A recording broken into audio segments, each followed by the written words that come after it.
Hola, this is Diana from Latin American / Mexican Spanish, and in today's short lesson, we are going to talk about prepositions and contractions. Have you ever read a text or even hear a conversation and you understand the main idea, but you always have these tiny little words that get lost somewhere? However, they have a very, very important role in the sentence. So today we're going to talk about these words that are usually prepositions, and we're going to talk about how in many cases you can contract them. That's why some people get confused sometimes, or they don't really recognize those words because it's actually just a contraction of two. Here you will have a list of the most important prepositions that we're going to use in this example. So you can pause the video, you can take notes, you can screenshot it.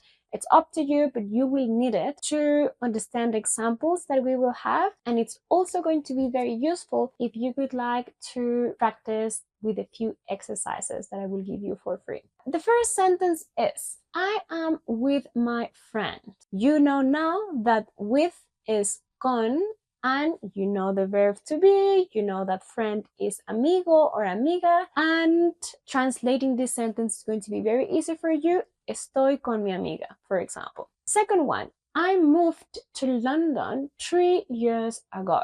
This sentence has two prepositions. One is to and the other one is ago.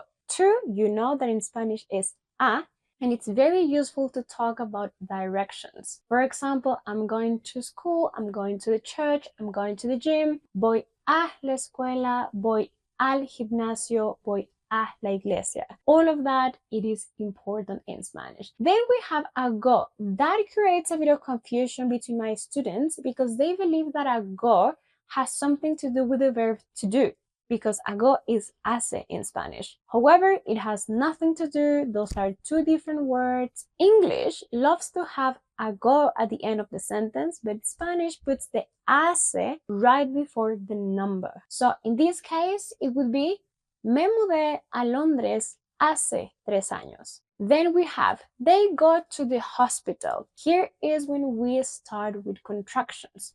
We have to and the. Hospital in Spanish is masculine. So if you want to translate this the, you have to say el, right? And we already said that to is a. So basically you have a, el. It is very uncommon to see in Spanish two vowels together, especially if they are part of different words.